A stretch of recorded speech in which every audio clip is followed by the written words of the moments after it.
Hello everyone and welcome back to my channel. In today's video I'll be talking about a topic that is close to my heart, and that is how to break into the Swedish labor market with patience and determination. If you're feeling overwhelmed, if you're exhausted and already giving up, don't worry, I will share everything I've learned from my own experience to help you stay motivated, to help you stay focused, and to help you navigate the Swedish labor market. So in this video, I'll be talking about how you research the Swedish job market, learning the Swedish language basics, optimizing your CV, your LinkedIn, preparing your CV, your networking strategies, understanding the hiring process in Sweden, and the most important, gaining local experience through internships, volunteering, or even getting into the job market via consultancy or freelancing. So, the first step to getting a job in Sweden is first understanding the job market. What is the market looking for? What is of importance? Which areas or which industries do they need more people? Especially if you're someone who don't speak the language, which industry doesn't require people who speak the language? Industries like the tech, some part of the engineering industry, the finance, the sustainability. But when we go to the healthcare language is very important if you're looking at the healthcare industry in Sweden. So you start by researching companies and roles that align with your skills and experience. You can look at job boards like Arbetsförmedlingen. I got most of my jobs from Arbetsförmedlingen. You can also look at LinkedIn. You also look at the local jobs, but also talking to people that you know is also another way to get a job, or to understand the Swedish job market. Learning Swedish is very important. It shows that you have interest in integrating into the society, and for that reason companies find candidates like that very interesting. Even though the role is an English speaking role, but being able to speak some Swedish makes you look like a stronger or a better candidate for that role. Learning the language helps you in different ways. You're able to network, you're able to have fika breaks with your colleagues, you're able to read your papers or to read signs, so it's good to learn the language. And here in Sweden, there are sources that you can learn the language. You can use Duolingo, SFE, Swedish for immigrants, that you can enroll and learn the language and start from whichever level that you are. So if you have a university degree, you might have to start at B or C level. If you have no education at all, then you might probably have to start at B level. So it depends on your educational background. With that, they'll be able to assess which class you should be placed in for the language classes. Your CV is how you sell yourself. So make sure it's simple, it's concise. If you want to put your picture on your CV, you can do that. I know that in some countries you don't do that, but in Sweden you can do that if you want to. And I would also say that there could be some advantage or disadvantage with having your picture on your CV. In my case, in some cases, it was of an advantage, and in some cases, it was of disadvantage. So you decide. So you have either you put your picture or you don't put your picture. But here in Sweden, there is more emphasis on your achievement, on what you've done, on what you can do, than on your education. But you still have to put your education, your degrees, depending on what kind of job that you're looking for. The labor market here in Sweden tend to find people with international background very interesting. So if you're coming from different countries or if you worked globally, you have a strong chance to get in the job because there is beauty in variety. So that means you have different cultural experiences. So you're bringing your global experience into that role. One thing that I didn't know that is very important in Sweden is networking. So I came from a country where networking is important. Who you know is important. And we tend to say that is corruption, or that's not good.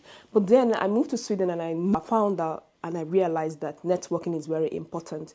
Some of my classmates in school were networking while in school, and I wasn't, and I didn't understand why. But years later, I realized that they were trying to network. They were trying to keep contact with themselves. The easiest way to get into the job market is through networking. So if you know someone in this company and they can say something good about you to the hiring manager, it's easier for you to get the job, because companies want to hire somebody that they trust than someone that they don't know. So make sure that you're networking, whether you're in school or whether you are meeting people outside of Sweden. Make sure that you're networking and you're keeping in contact with them, so that when you're looking for a job, their contacts can help you. And not only for job as well, they can also be a mentor for you. They can be a career mentor for you, guiding you on how to get into the career scene. I was opportune to have mentors who were people in the Swedish career market. They were CEOs, they were doing great in their own career. So they mentored me, or they said lots of words to me that encouraged me in my job search in the Swedish labor market. So surround yourself with mentors, network, meet people, use LinkedIn, use Meetup. You just ask people, that write to people and say, oh, I would like to meet you. Can we go out for fika? Can I meet you for fika?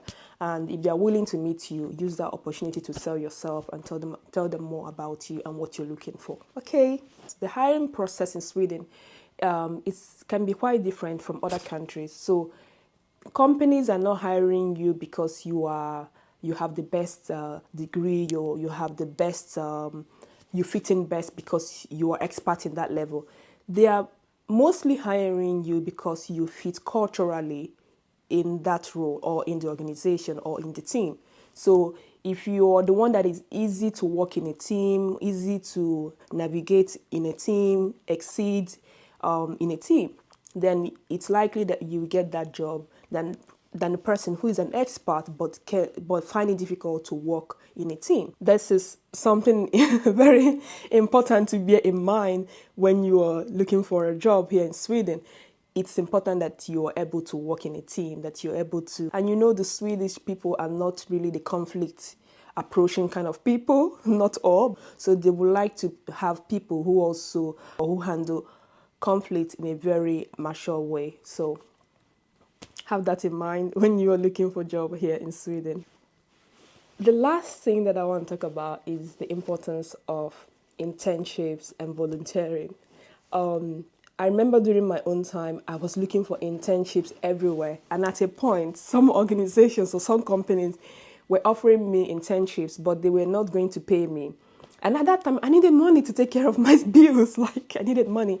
And they were mostly startups. I reached out to them saying that I want to intern just to have this experience, just to boost my CV, because your CV, having the right skills, the right companies, the right jobs on your CV, making sure that your CV is updated is important. Although it's not that important in Sweden, if there is a hole, you can always explain. Probably you can say, oh, I was away on parental leave, I had kids, and it will not be used against. Parental leave, maternal leave is very important. I looked out for internships, and because they were going to offer me internships for free, I didn't take that because I needed some kind of money to take care of myself. There are also volunteer opportunities as well that you can also look out for. Do everything by your means to just be doing something that you can have on your CV, or that you can be doing by the side even while you are studying.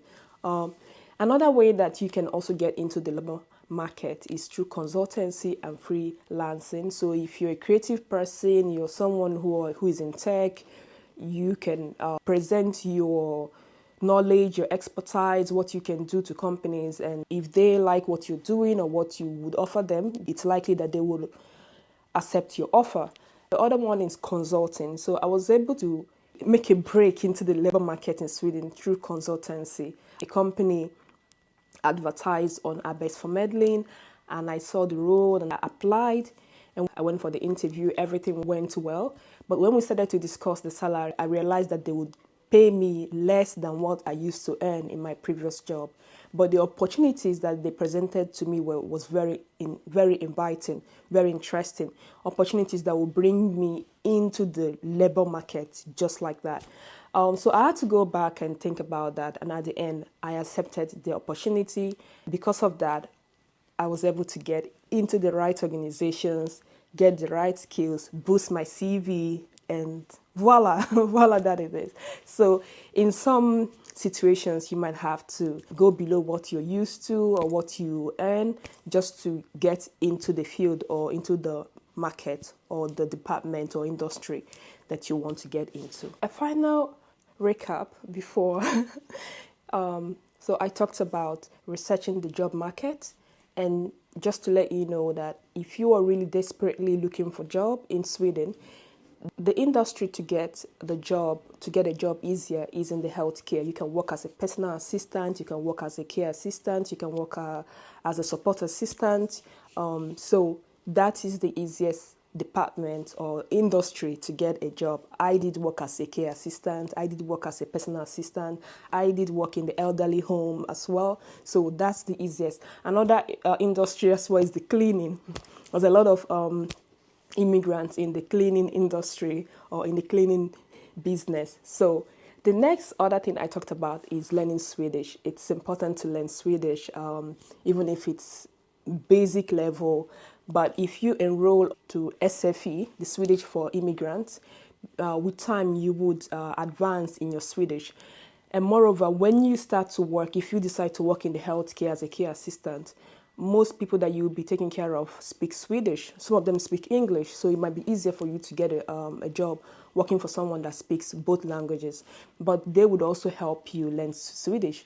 I got a job, or like when I got the job, my Swedish was terrible, but my employer helped me with my Swedish. So when I say wrong grammar or wrong sentence or pronunciation wasn't good, she was kind enough to correct me and teach me and explain to me better. I remember days that you asked me to go get a cup, and then I would go and get something else. And then when I come back, she said, no, I didn't ask you to get this. I asked you to get that. And then she would pronounce it again and ask me to pronounce what she said. And by working with her, my Swedish became better. And because my Swedish became better, when I met this consultant company, the offers that they presented to me, when I went into the interviews with one of the companies, they asked me how my Swedish was, and then I said my Swedish is improving. I am not fluent, but I'm learning. I'm eager to learn. So they liked that, so they gave me the job, and in the job, the working language is English, but mostly Swedish. So I was now put in a position where I was forced to learn Swedish, and I was even the person taking minutes sometimes. It really pushed me to learn the language. So this is something that might also work for you if you are looking to get into the job market here in Sweden. Also, your CV, it should be simple, concise. It's also important that you put your experiences where you've worked. And if you have an international profile, it looks more interesting because you have something to bring to the scene. You have a cultural experience, you have global experience to bring into that role. Okay. The other thing I talked about is the networking. Swedes are not the type, I would say most Swedes are not the type to approach you or to talk to you or to have chit chats with you, but take the initiative to speak to them, whether it's on LinkedIn, on Facebook. Write to them, and if you think that you like the job that this person is doing, like you check their profile on LinkedIn and you see that this person is doing the kind of job that you're interested in, don't waste time to write to them and ask them out for fika so you can meet up and then you can ask questions and network and get to know them, and then also to get to know you as well. Remember that it's important during the hiring process as they try to find the right candidate for that role. What is important is how this person would fit in that team. Can you fit culturally? And that's the thing with learning Swedish and meeting the Swedes. You learn some parts of how they do things, so that when you are in the hiring process or when you get to work with them, you've already have some cultural background with you.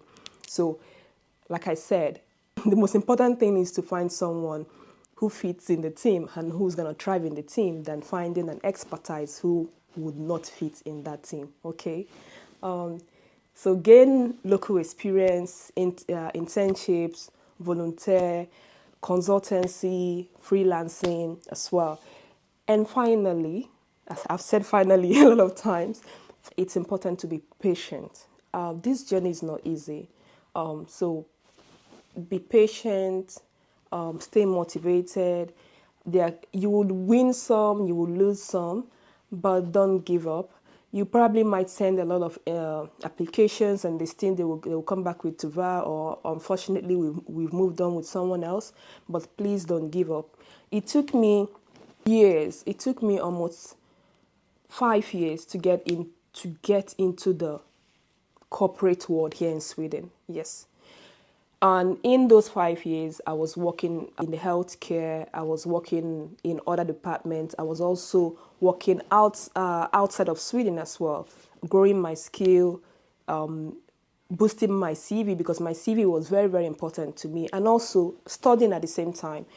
If you follow me on Instagram or on Threads, you will see that I have almost 4 to 5 master's degrees from Swedish universities. So I was studying, I was working, I was doing part-time, I was interning, I was volunteering for NGOs, I was doing everything at the same time just to make sure that I have what it takes to get into the corporate Swedish market.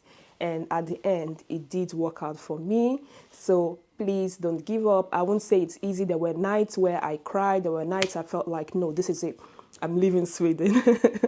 But with patience, and I stayed and I continued to find ways to navigate the labor market. And finally, it happened, okay? It happened. My Swedish is not fluent, but my Swedish is very professional, and I understand Swedish. I speak Swedish. So please don't give up. I tried a lot of times with my Swedish. I gave up with my SFE, but having to work in an environment where Swedish was the main working language, it forced me to learn the language. So please, don't give up. Don't give up. I hope this video motivates you to continue working on what you need to get into the corporate world. And if you want to contact me, if you have questions, you can find me on Instagram. You can also find me on Threads. I will leave that in the comment section. Okay, thank you for watching this video, and don't forget to subscribe. I keep saying follow. Don't forget to subscribe. Don't forget to comment. Don't forget to like. So I'll see you in the next video. Thank you, and I hope this video was very helpful to you. Thank you, and see you in the next video. Bye. Hey dog.